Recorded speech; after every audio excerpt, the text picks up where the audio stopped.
Okay, so we are starting a new series today. We finished everything not everything, we finished far from everything there is to say about simplicity, but now we are moving on to a new midah in the context of Rabbi Nachman, and I would like to explore the midah of simcha, the midah of happiness, joy, and its place in Judaism, its place in bringing us close to Hashem, and that's something that we can aspire to, and something that we can try to incorporate into our lives. And the truth is that it's actually not obvious that this is something to work on per se. It's something to, like, a way of coming close to Hashem. I was actually shocked when I was preparing this class. So in the places that I was looking to find out about the midah of simcha, first I thought I'll check in a sefer called Orchos Tzadikim, and Orchos Tzadikim it's a list of positive character traits and how to attain them, and also negative character traits and how to keep away from them. And so I figured I'll look at his gate to happiness, and that'll be like a great place to start. Like, he'll give lots of sources and lots of advice and lots of chizuk and whatever. And so I open up. He actually has. I remembered from years ago that he has a chapter about simcha, and he starts by saying that simcha is the feeling that a person gets when everything is going right. Like, that didn't sound right. And he starts saying how dangerous simcha is, and how you have to be careful when you're simcha because how many mistakes you can make. And for example, if you're happy when your friend trips, so that's how that's a horrible thing. And if you're happy if you make fun of this, then that's a horrible thing. And all these averas that can come from simcha. And it seems like he was he doesn't think simcha is such a good thing. It wasn't even clear if simcha is like a mitzvah and avera. And they said, okay, so Orchos Tzadikim failed me. I'll check in the Maharal MiPrague. Okay, Maharal MiPrague has an amazing book called Nesifos Olam that he has 20 chapters about. It's a thematic thing about different character traits, about different values in Judaism. He has I've learned he has about anava, about humility, about tamimut, about simplicity, about lots of different character traits. And I was looking for simcha. It doesn't show up. The Maharal does not speak about simcha, and I'm starting to think maybe this is just a Hasidic thing, and so the truth is it certainly is a Hasidic thing. And I remember once years ago I gave a class in a certain school about the difference between Hasidus and non-Hasidus, the difference between Hasidus and Litvish, and so I got in huge trouble for this class because apparently I really mixed up the girls. I was basically saying that if you want to be a real Jew, then you have to be Hasidic, and if you're not Hasidic, you're not a real Jew. And so one of the things that I said was that in Hasidus they put a big focus on simcha, on happiness, and in Litvish then that they don't put a focus on simcha. In some circles, in some schools of thought, it's even considered like a mitzvah to be a little bit sad. So I said this in class, and I literally almost got fired for giving this class. It was and now so the truth is that it was he was right that it was a mistake to give this impression that you have to be Hasidus in order to be Jewish. The truth is that it's a funny thing that I teach in a conversion program, and so in the conversion program I teach Rabbi Nachman. That's very interesting, right? Because you would think that in a conversion program, you have to just the bare minimum of what Judaism is all about, and so I'm basically teaching them that if you don't know Rabbi Nachman, then you have nothing to look for in Judaism. You don't know the ABCs of Judaism. So I am a little bit manipulative like that. So the truth is that it's really not so clear. It's really not so clear to me that if this is an objective value or this is a Hasidic value. So we're learning the value in Rabbi Nachman. So certainly in Rabbi Nachman it's a huge value, and it's certainly something that we should be looking for. But it's worthwhile to look at the sources in Tanakh, in Chazal, and see what the basis is, and we'll see if this is really a thing or not. Okay, so when you say simcha, what is your definition of simcha there? let's for now let's say that simcha is happiness and joy. Okay, is it a positive thing to be happy and joyful? So I would add that perhaps this would be a relevant discussion maybe 200 years ago, but nowadays the truth is that it could be this is a less relevant discussion, because nowadays everybody wants to be happy. Nowadays everybody is extremely depressed, and this is just for our sanity. We need happiness. So just like Hashem wants us to be healthy, so He doesn't want us to be malnourished. He doesn't want us to develop bad diseases. So it's not healthy for us to be sad. It's not healthy for us to be depressed. Actually, maybe we'll talk about a different time, but there's a difference between sadness and depression, and sadness is actually a good thing, but depression is a bad thing. And when we're talking about being happy, we're talking about not being depressed, and that is perhaps the greatest ailment, the greatest disease of our generation is depression, and everybody wants to be happy. And if you walk into any bookstore, there's going to be a whole section of how to overcome depression and how to be happy, and it's axiomatic that everybody wants and needs to be happy. So the fact that we're learning how to be happy and its value in Judaism, perhaps that nowadays, like, I don't need to prove anything, that like it's irrelevant. Like if 200 years ago big non-Hasidic rabbis didn't think that you have to be happy, so that's good for them, but I couldn't care less, because I think I shared with you once that the Rabbi Aaron Roth, the founder of Todas Aaron, so he wrote two Sfarim. He wrote a sefer on Emunah and a sefer on Kedusha. And he felt, and he writes in the introduction that the reason why he's doing it like this is because he feels that these are the two biggest problems in his generation. Okay, he passed away, I think, in the 50s. So he felt that in his generation, like the two greatest challenges of our generation are A, Emunah, and B, Kedusha. Okay, so that's why he wrote two Sfarim. He wrote one sefer on Emunah and one sefer on Kedusha. So I think that nowadays, so in our generation, the biggest challenge is depression, and this is the thing that we need to work on the most. And so it should be like everybody we're gonna see that this video is gonna get thousands of views, because everybody wants to be happy. Okay, so yeah. One has to be happy too. Mm-hmm. Not only wants to.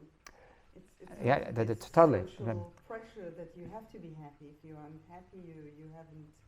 You Okay. made a mistake in your life. Okay, so but that is true. However, that you don't have to really be happy. You have to look like you're happy. You have to be Instagrammably happy. Yeah, that's it. You don't have to. And we're talking about something deeper. We're talking about being actually happy. Okay, so. Right. So is the feeling of happiness the inverse of depression, or the expression of happiness? We're talking about the feeling. We're talking about the feeling. We're not talking about expressions. A person can be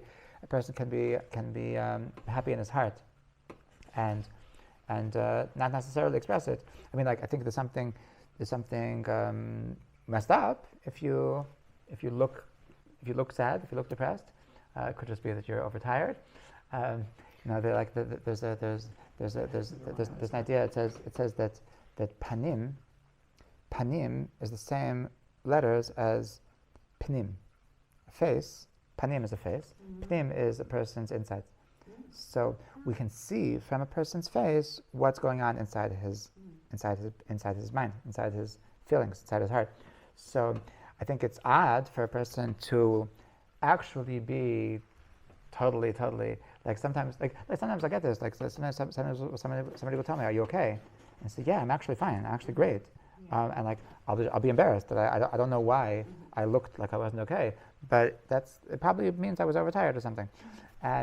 But we're not talking about afterwards expression. We're talking about when it says that we're talking about simcha, we are talking about a state of being, okay, a state of consciousness. Okay, so the truth is that nowadays I think everybody agrees, and that's why the truth is that like I told you that Orchos Tzadikim, he was like 500 years ago, and Maharal was 400 years ago. In these sources, it could be that they didn't necessarily look at Simcha as an ideal that we all need to strive for, but in the more modern books, for example, Ali Shar was a Ravoba that he passed away, I don't know, 15 something years ago, and he was Litvish. He was the opposite of Hasidish. Okay, and in his book he has a series about Simcha. Rav Pinkus would speak about Simcha, that he also passed away maybe 10 years ago. No, 15, 20 years ago, and so absolutely non-Hasidish tzaddikim in, I could say, my generation. Ravoba was very much like a Slobod Kamusa. Right, exactly. I'm saying that nowadays this is not Hasidish.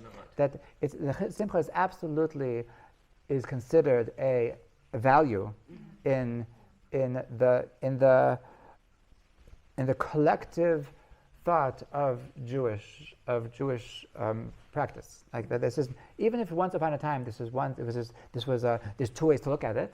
That this is the Hasidish way and this is the Litvish way, but nowadays that's not the case. And nowadays, perhaps because 200 years ago, not everybody was so depressed, and because not everybody was so depressed, there wasn't such a desperate need to just to get us to just to function, that we need to be happy. So the first thing I want to clarify is that where is the place that this is actually a midah? There's something, a mitzvah. That maybe is this just that we have to be healthy, or is there actually something that Hashem wants from us? So first of all, there's a pasuk. There's a pasuk in the Chumash. Okay, the pasuk says in Parshas Kisava that Parshas Kisava is called the Tochacha. It's called the rebuke of Hashem. It's the curses that Hashem says is going to happen to us in the end of times if we don't listen to Hashem. There's a custom that we read these curses.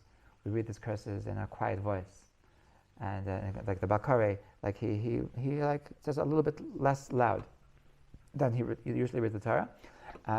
And there's a story that in Belz by Shul Belzer, not Shul Belzer, Rabbi Aaron Belzer. So he told the Balkare that no, it's okay. Read it very loud because it's all over. Everything, all these curses happened already. That it was the Holocaust. He understood that all the Teichacha, it's only talking about the Holocaust. And so in the Teichacha, after the Teichacha, so it says that why is all these curses happening?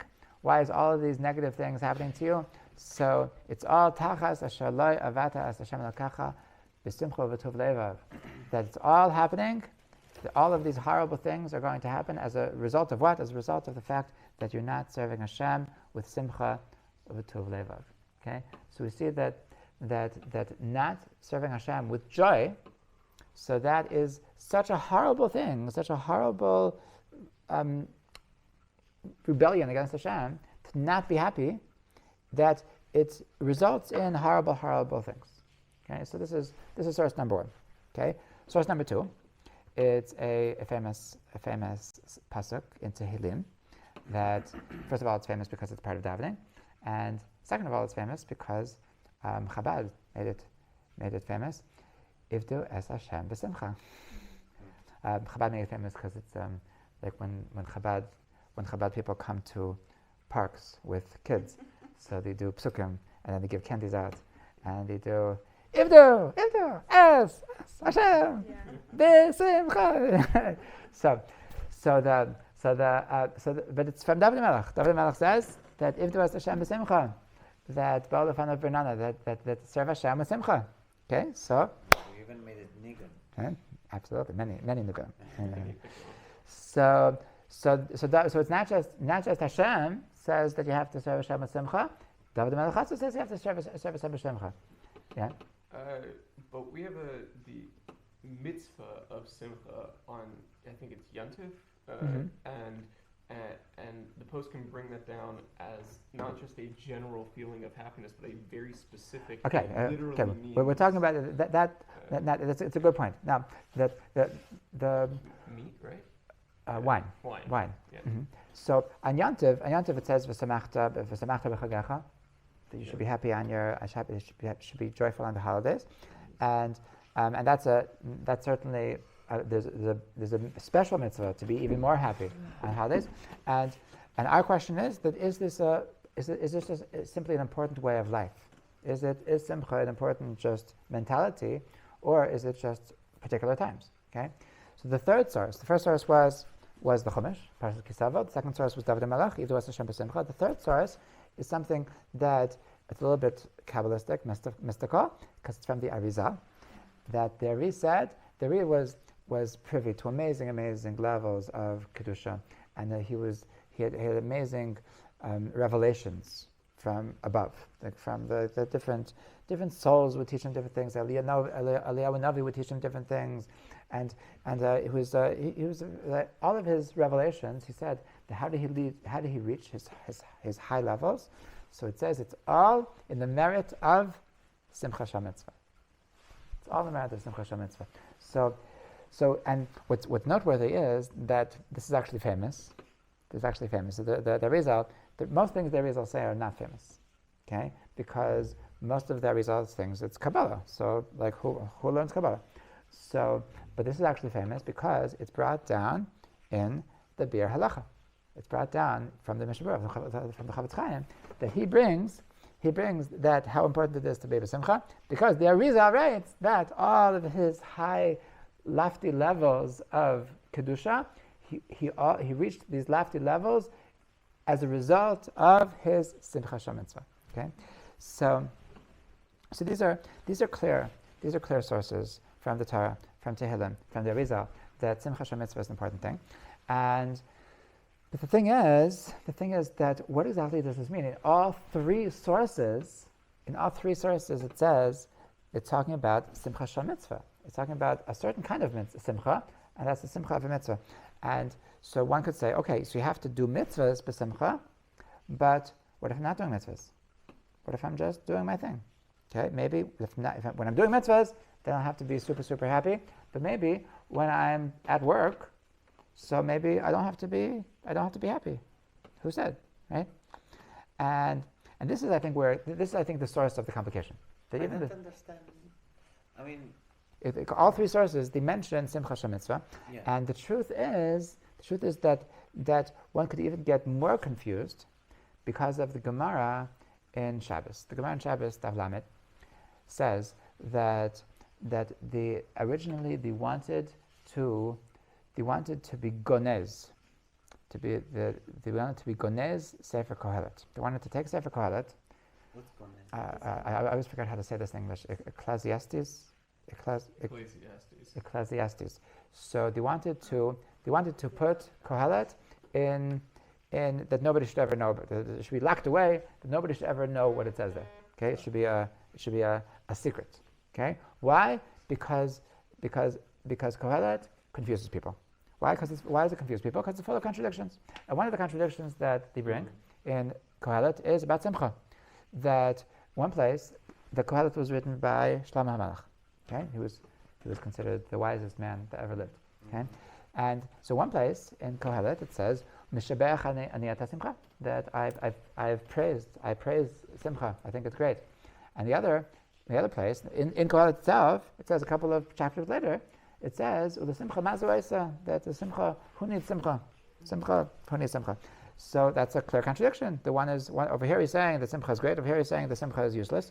So it's a contradiction. So he's just confusing us. So better just shut up than to confuse us. So the Gemara says that they kept it. They decided to keep the Simcha, Kohelet. Decided to keep Kohelet as part of Tanakh, because Tchilas Torah, the Sefer Torah, that at the beginning has Yir Shemaim, the end has Yir Shemaim, and what do we do with the contradiction? So the Gemara says, Kan b'simcha shamitzvah, kan b'simcha she'ena shamitzvah. That when it says Mishabeach ani asa simcha, when it says that simcha is a very amazing thing, so that's talking about simcha shamitzvah. And when it says that simcha maza oisa, that simcha is useless, that's talking about simcha she'ena shel mitzvah. Okay, so already over here we see the beginning of the opponents of simcha.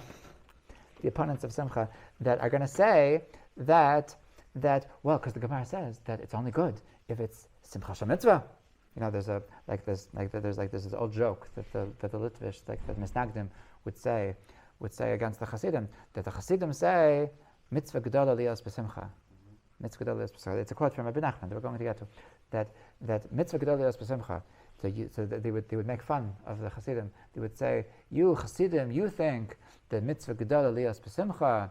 We say simcha gedola liyos b'mitzvah tamid. We say that it's a great joy to always be doing mitzvahs. You think it's a big mitzvah to always be simcha, and we say it's a great joy to always be doing mitzvahs." Meaning, like, they were making fun of the Hasidim, that like you think that there's value in simcha just for itself. We think that there's value in serving Hashem. If liot b'simcha is a mitzvah, then liot b'simcha tamid, you're in a mitzvah.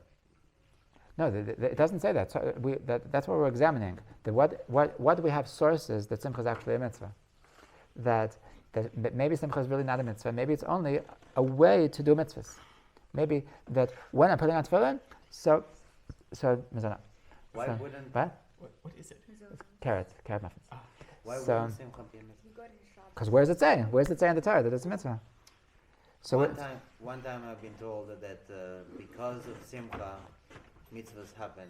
Because of okay, mitzvahs, we'll get to that. We'll get to that. Absolutely.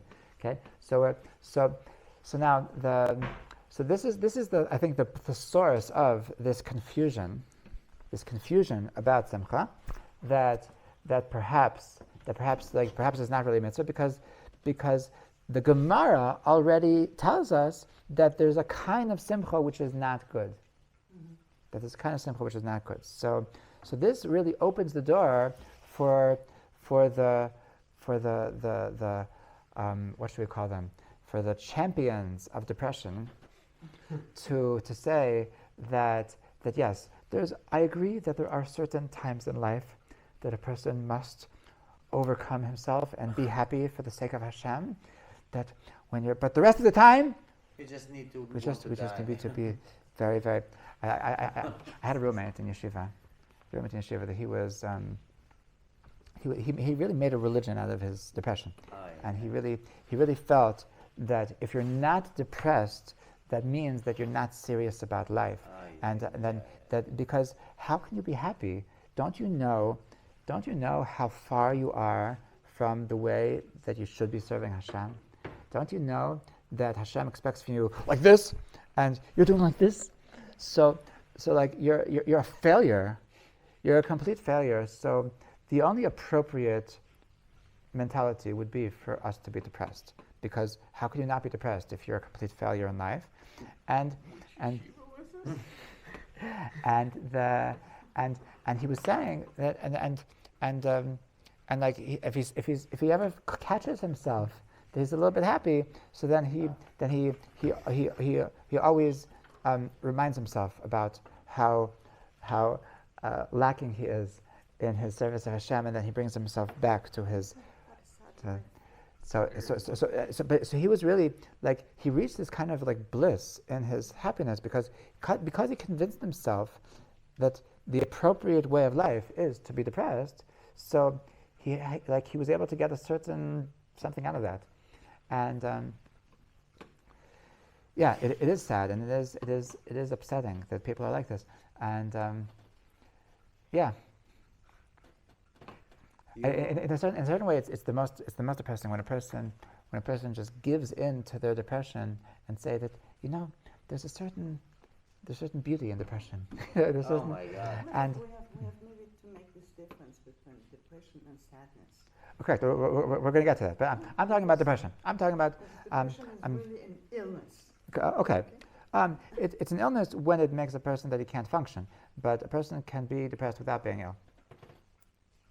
What we would say clinically depressed versus not clinically depressed. But you can have depression without being clinically depressed, as long as it's not affecting your life. That doesn't mean that it's an appropriate way of life. No, it is affecting your life. It's affecting your life because you're not happy. Because obviously you could be doing things better if you were happy. But what Kathy is saying is that there's an illness, that it's a mental illness that needs to be addressed. Okay. The absence of happiness is not depression or even sadness. I'm not talking about absence. I'm talking about the opposite of happiness. Right. If so, I'm just returning to the Lidfish joke that just because one is not always happy does not mean that they are wrapped up in negativity or sadness. The absence of happiness does not necessarily mean the presence of negativity or sadness.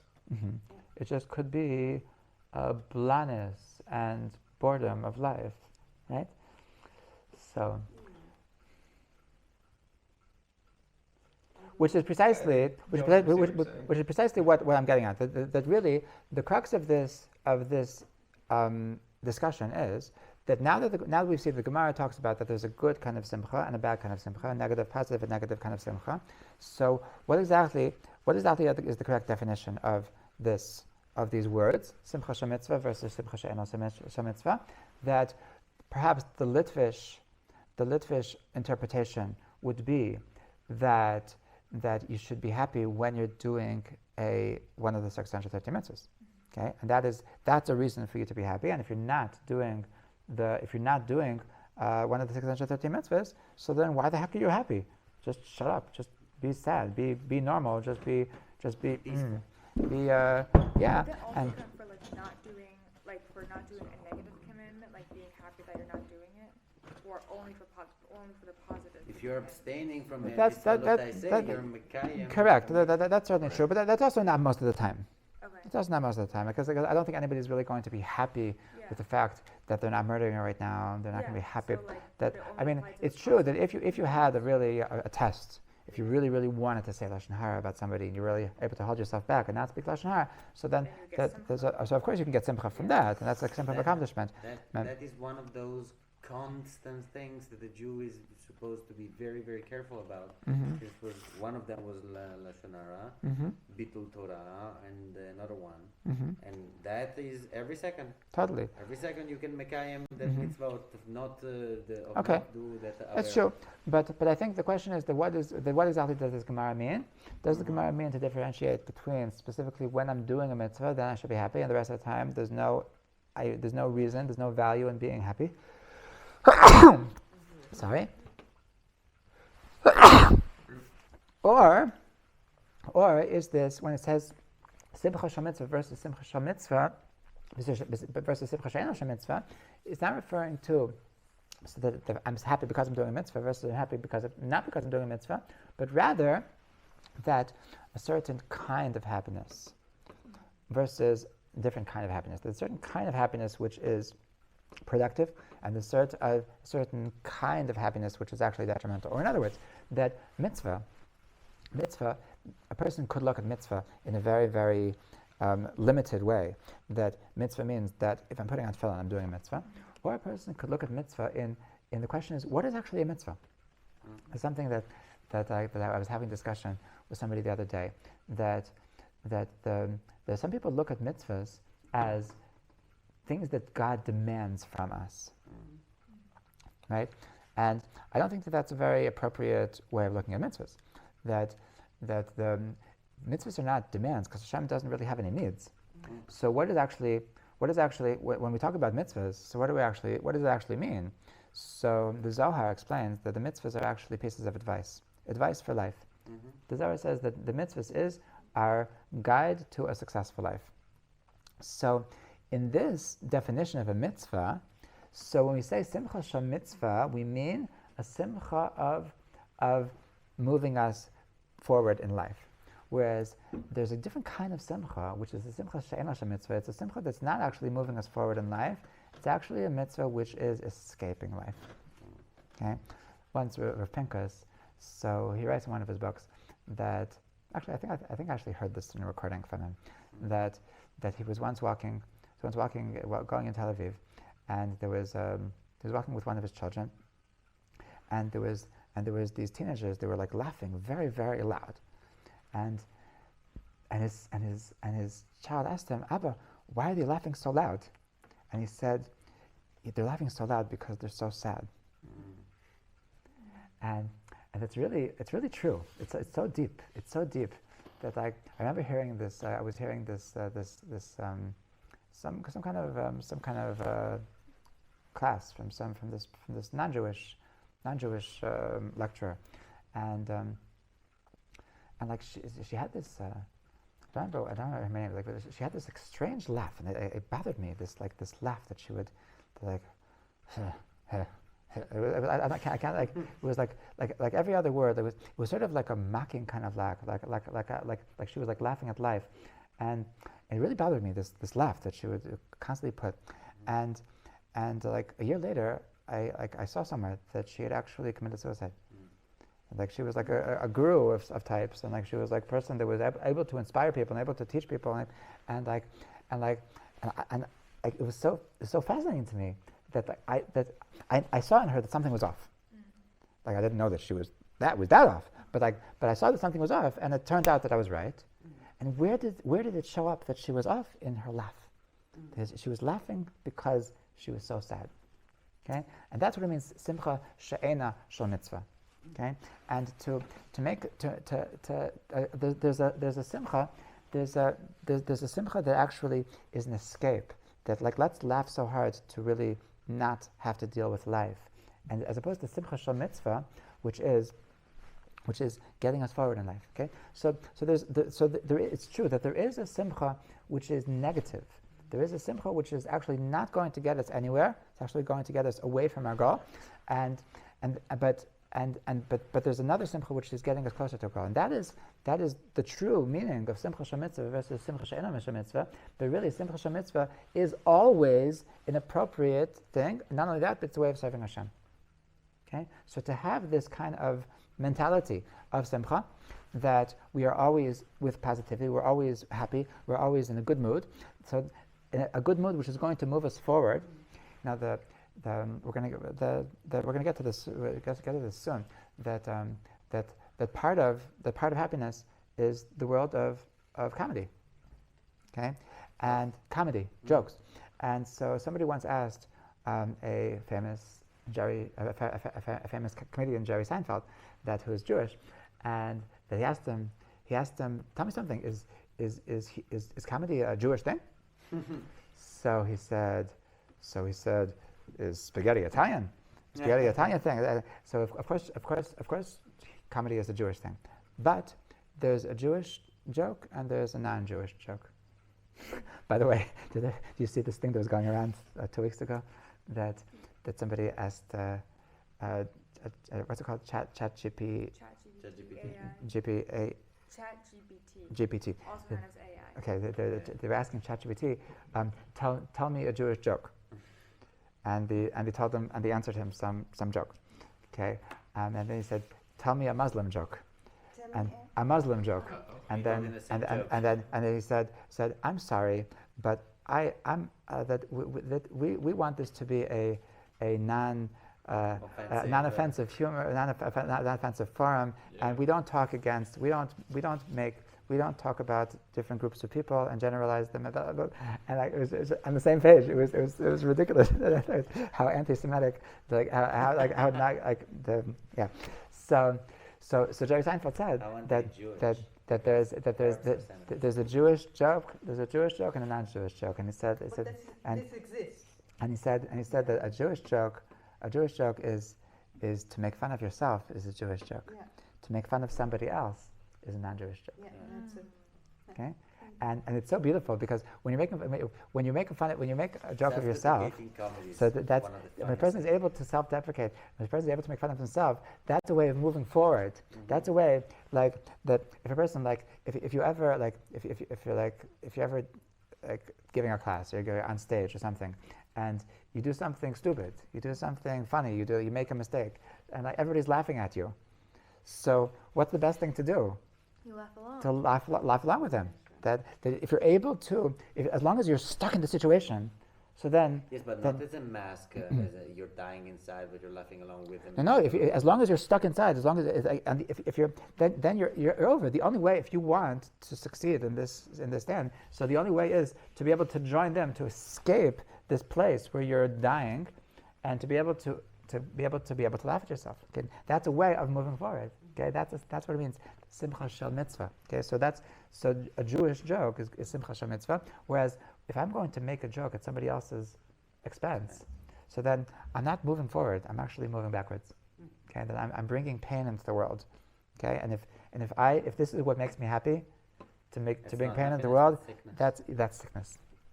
So this is what the Gemara says. The Gemara in Shabbos that differentiates between, maybe we should close the window, the door. It's actually freezing. So when the Gemara is differentiating between Simcha Shel Mitzvah and Simcha She'eino Shel Mitzvah, so that there's there's a thing on the door in the floor. There's a nail. Yeah. So perhaps the reason why this was a matter of confusion was because the Gemara differentiates between Simcha Shel Mitzvah and Simcha She'eino Shel Mitzvah. But the truth is, when we're talking about Simcha Shel Mitzvah, what this means is Simcha that brings us forward in life. And Simcha She'eino Shel Mitzvah, this negative Simcha, it's Simcha that's just bringing us backwards in life. Okay?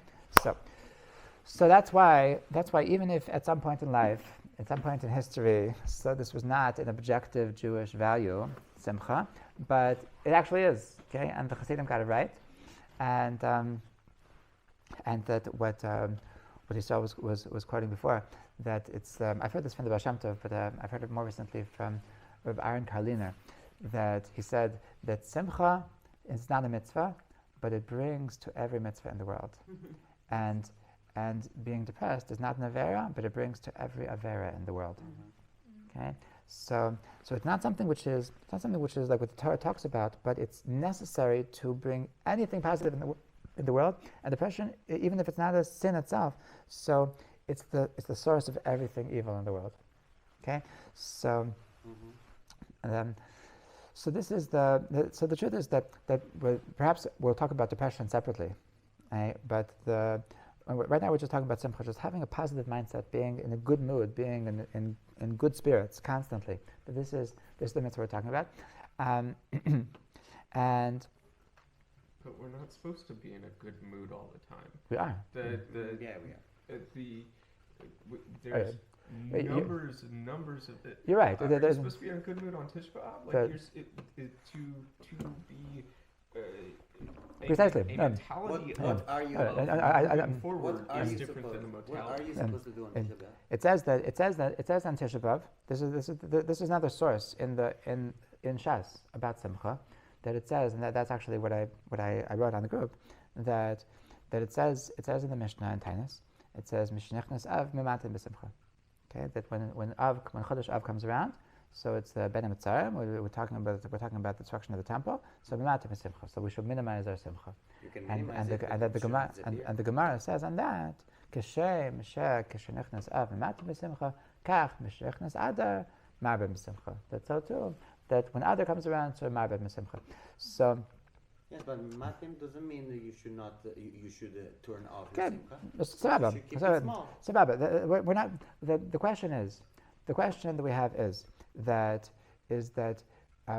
what should be our go-to state of mind? What should be our fundamental mindset, and what should be that right now it's different, so I need to go away from that. Okay, and our point and the point of this class is that unless there's a reason not to, for example, that if a person is in mourning, if somebody passed away, chas v'shalom, so then that is not a time to be b'simcha.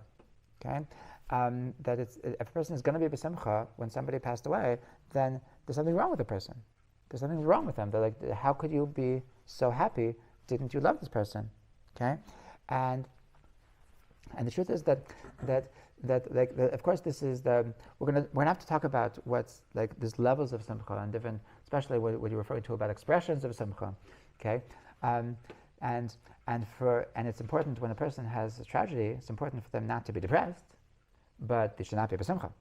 Okay, there's something wrong with them if they're just laughing. And I saw this video of a Nanach guy that I forgot his name, that he wrote in his will that he wants that at his funeral that they should be singing and dancing. Okay, that he's so into simcha and he wants everybody to just be simcha, that he's right now he's in a better place, and he wants everybody to just not to take.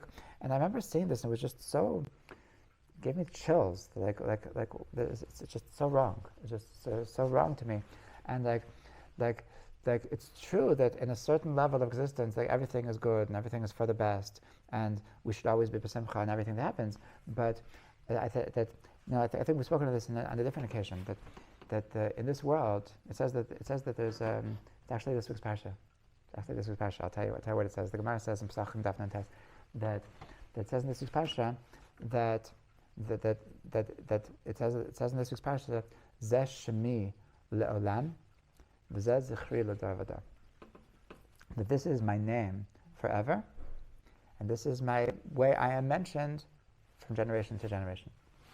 So the Gemara says, what does this mean? Zeh Shemi Le'olam V'zeh Zichri. What's the difference between my name and my being mentioned? So the Gemara says, Lo k'ma shani nichtav v'ani nikra. I'm not mentioned the way I'm written. I'm written b'yud kei. V'ani nizkar b'alef dalet. That I'm written down, Hashem's name is written that yud kei vav kei, but we don't say that. We just say Ado, right? So, and the Gemara continues that Lo ha'olam hazeh k'olam haba. That this world is not like the next world.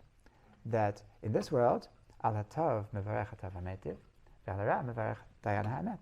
In this world, so when good things happen, so we make a bracha hatav hametiv, thank Hashem for the good. And when bad things happen, we bless Hashem that dayan hamet, that we acknowledge that you are a true judge, and we acknowledge that there's no mistakes. And we don't say hatav hametiv, Hashem, you're so good. We say we know that you're just. We don't say that you're good. But in Olam Haba, kulo hatav hametiv. In the world to come, we're going to recognize that everything is the best. We're going to say that when bad things happen, we say, "Whoa, thank you, Hashem, that's amazing." Okay, so the Gemara says that that's what it means. That Shmi Le'olam, this is my name, which is forever.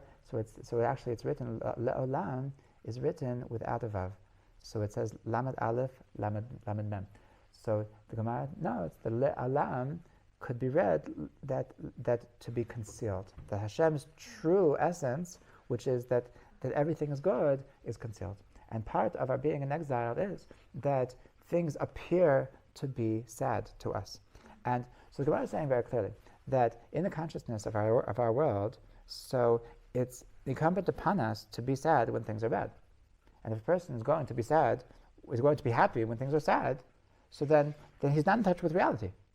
Okay, and he thinks that he is so holy. He thinks that he's in the next world. So, sir, that's for Olam Haba. Okay, so this is so it's absolutely correct that there are many times, and right now, right now, like this morning, where 21 people were killed.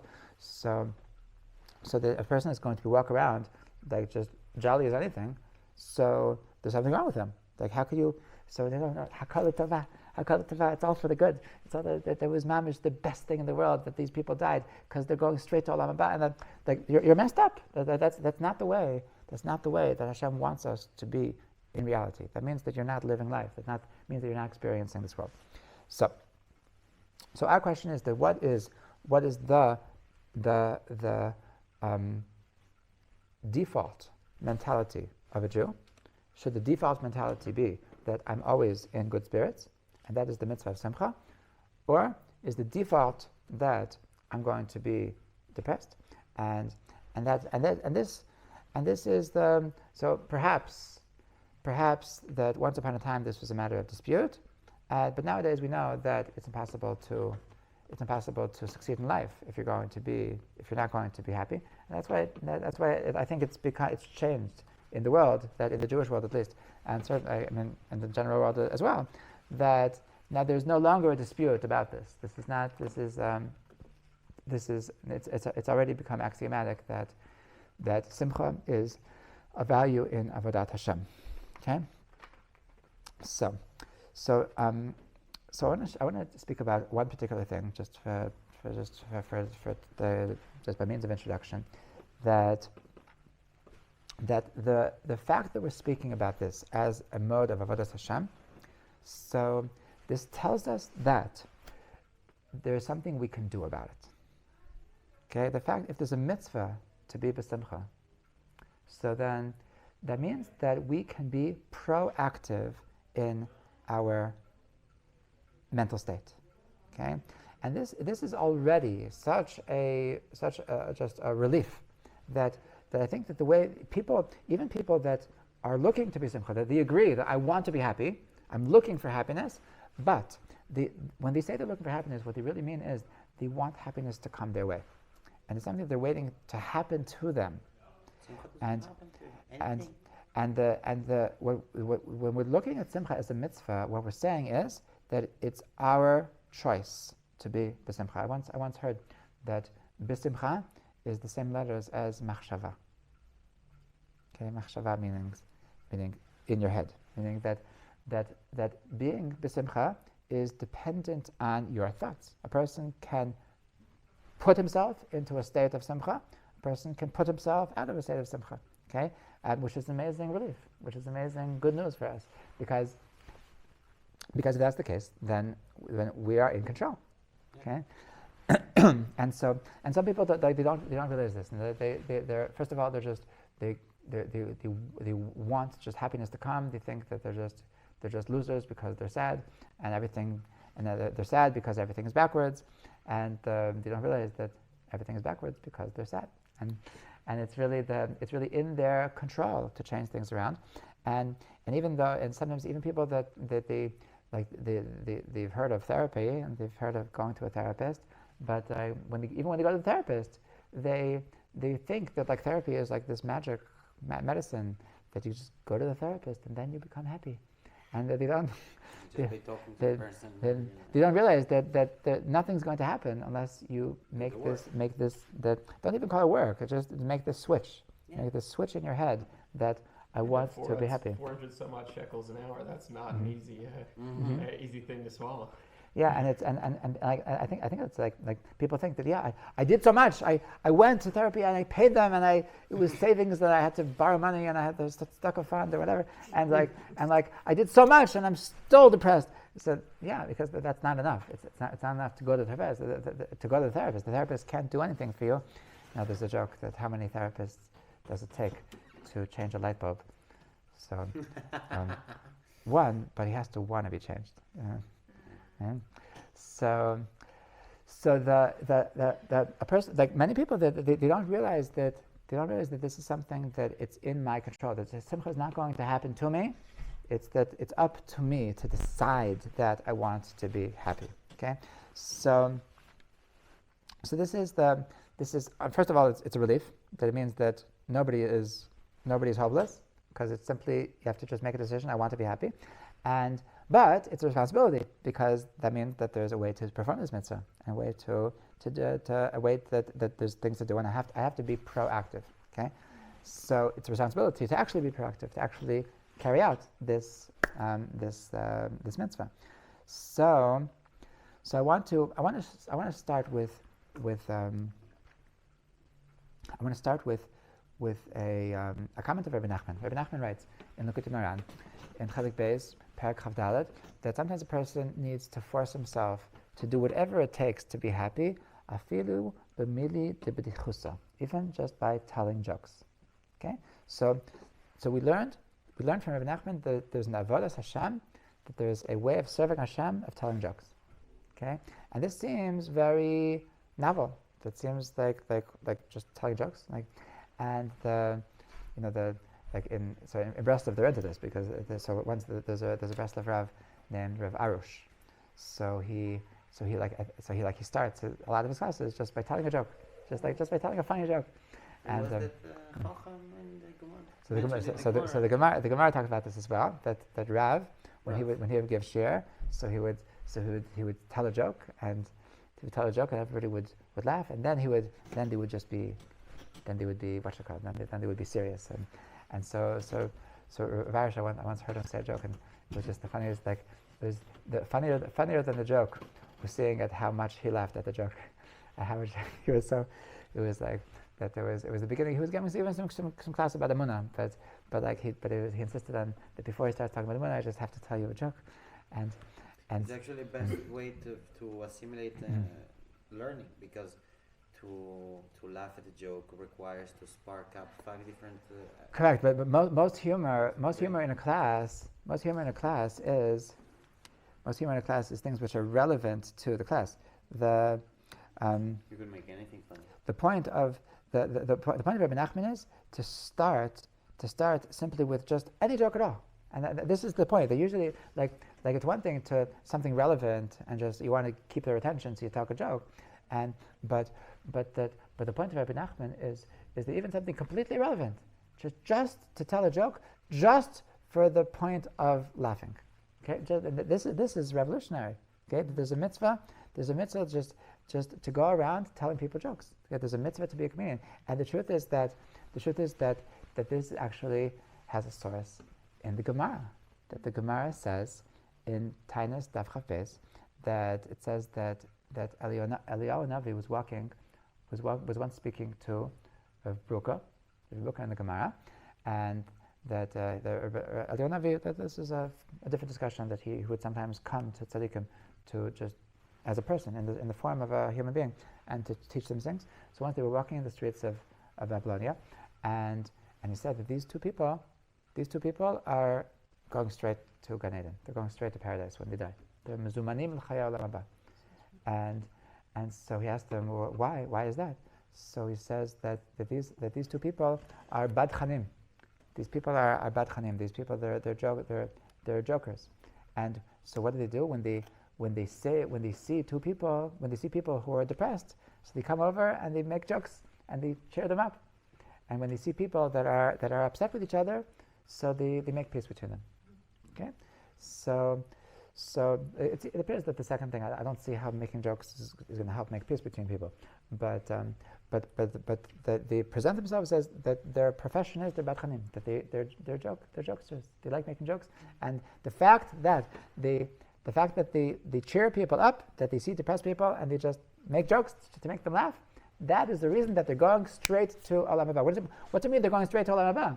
It means that even though that they made mistakes, even though they messed up, so by the normal rules, so like everybody goes to Olam Haba, but usually before you go to Olam Haba, you have to go to Gehenna a little bit. You have to just cleanse up yourself for all your mistakes. When the Eliyahu Hanavi was saying that these people are mezumanim l'chayil haba, it means that they're going straight to Olam Haba. That this mitzvah of filling the world with joy, just with jokes, is so great that it overcomes all of his mistakes. Okay, amazing. So just making jokes for the purpose of making jokes, just making jokes for the purpose of making people laugh. This is that we see in the Gemara that this is, first of all, that it's an amazing mitzvah, and second of all that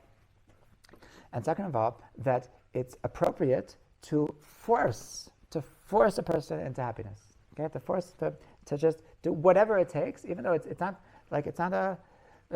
nothing holy about it. I wasn't just saying something like it wasn't connected to a mitzvah. We see from this Gemara that the mere fact that I just got you to smile, that got you to laugh, that itself is an amazing thing. Okay, so I'll tell you a story. I'll tell you a story in this regard. That this term badchan. So it's actually still a term in Jewish culture. A badchan is a person that at weddings, that they at the end of a wedding by Hasidish, now it's more of a Hasidish thing. A badchan is that they have a mitzvah tanz, and by a mitzvah tanz, so you have a badchan that he knows how to say grammar, and he knows how to make these like Yiddish poems, and the purpose of it, he brings from Chazal and brings from Gemaras and Mishnayos and Psukim, but part of it is making jokes, it used to be like a paid position, it used to be like the people that could make good money from it, because to be a talented badchan is to be able to make jokes to everybody, make everybody laugh. Okay, so many years ago, so there was the tzaddik. So there was now Chaim of Sternovitz, the Ber Chaim. Okay, so he was at his time. So there was a certain, he was a Shavar Bachas, Sheva Brachas, and the host of the Sheva Brachas was the Chazim Lublin. Okay, and there was a certain Badchan. He was a tzaddik, and he was like, he actually did it as a volunteer. He wouldn't get paid for his Badchanas, and he would go from wedding to wedding, and he would make everybody laugh, and so he was at the Sheva Brachas, and this Badchan was making jokes, and then suddenly, so he decided that he's going to make a joke about the Ber Bam Chaim himself, about Rav Chaim Shnervetz himself. And so the Ber Bam Chaim, so he was really into Shabbos. His thing was Shabbos. He wrote a sefer Siddur Shel Shabbos, which is all about how holy Shabbos is. And so apparently, when he would make Kiddush on Friday night, so everybody had to stand like 20 meters away, because he would start saying Kiddush, and he would shake so much that the wine would go everywhere. So they had to refill his wine like 10 times over the course of Kiddush. So this Badchan thought that it would be funny to make a joke of the Ber Bam Chaim's Kiddush, and so he started saying Kiddush, imitating the Ber Bam Chaim, and the Ber Bam Chaim knew exactly what he was doing, and he didn't like it. And he said, Shabbos, Shabbos, Shabbos, Shabbos, Shabbos. And so like the Badchan like turned white. I thought he would be able to appreciate it. And so, there's another story that I told once. There's a story about the Satmar Rav. That once on Purim there was a Badchan that was making fun of the way that the Satmar Rav would say Kriya Shema. The Satmar Rav had a very high, high-pitched voice, and he was making fun of the way that he was making a joke. Not making fun, he was making a joke of imitating the Satmar Rav's Kriya Shema. So then Satmar Rav started crying, and so he stopped everything. He ran over to Satmar Rav and said, Rebbe, please, I'm so sorry. I beg your mechila. He said, no, it's fine. You're doing great. Continue. No, yes, I tell you, you have to continue. And so he started doing it again, and the Rav started crying again. So once again, and he said, no, you're doing perfect. Continue. And he goes, and it's the third time. And the third time, the Satmar Rav starts crying, and he says, Rebbe, I can't do it. Tell me, you have to stop crying. If my doing this is going to make you cry, I can't do it. So he says, I want to tell you, my dear Chassid, I love you. You're the best. Just what happened was like this: that when you were imitating me, so you imitated me so well that I said, wow, that's mamish me. And I thought to myself, wow, if he can imitate me so perfectly, so maybe every time that I say Kriya Shema, maybe I'm just imitating myself. And when I thought that I started crying that I'm such a fake, maybe I'm not being authentic, maybe I'm not being genuine. Okay, so that's the Satmar Rav. Satmar Rav had a good sense of humor. It just he brought this to a place of self-reflection, but that was not the case. The Ber Bam Chaim, he did not like this joke, and he did not say continue. He said, stop right now. That's disgusting. You're humiliating Shabbos. You're disgracing Shabbos. It's Chil Shabbos. And so that was obviously the end of the Sheva Brachos, and everybody says, maybe we should bench now.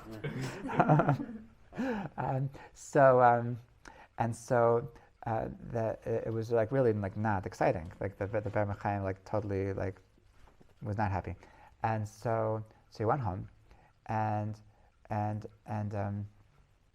couple of hours later, so the Badchan got sick,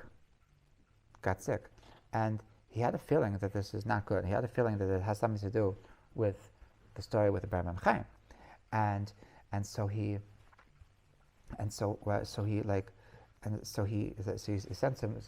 message. Please ask the Ber Bam Chaim that tell him that I ask his forgiveness, that I don't, he's sick, and he says tell him it's fine, it's fine, I forgive him. It's not me, it's Shabbos, forgive him. And it doesn't work. That he's still sick, and he's getting worse. And so they sent to the Chazim Lublin, can you do something? He says, I'm sorry, I can't do anything. This is the Chaim Shnervetz is such a tzaddik, this is his thing, this is his kapeda, you have to deal with him. So the Ber Chaim, so the Batchin's wife came to the Ber Chaim, and she says to him, like, hello, like, you're killing my husband. My husband's dying. He's give it up. You're like, you think this is what my husband? It was just a joke. It was like my husband, his entire life is making people happy. So he said, and he said to her, said, yeah, you think it's avodas Hashem? You think your husband is such a big? He just likes it. He does it because he enjoys making people laugh. He thinks it's avodas Hashem. So he says, yes, I promise you that my husband is avodas Hashem. That my husband is a tzaddik. My husband, the only reason why he's been doing this for all these years is because his way of serving Hashem is by making people happy. So he says, Ber Chaim says that you know what? That we'll see if you're right. 5 minutes from now, so your husband's going to be a geisis. His husband's going to be like it's going to be like the moments before his soul is leaving his body. That if he's able to make a joke, as he's dying, so that'll be the sign that you're right, and really that it's important. It's so important to him to make people happy that even as he's dying, that he wants to make people happy. But if not, so that's the sign that this whole life was just a big joke. And if his life is jokes, then he can't make fun of Shabbos just to make people happy, and he deserves to die. So she ran home. So she ran back to her husband, and the Chava Kadisha was already there, and sure enough, it looked like he was dying, and so like with his last ounce of strength, he said, you know, guys, you know, it's so many people in here. My soul doesn't have any room to leave my body. and so everybody started laughing.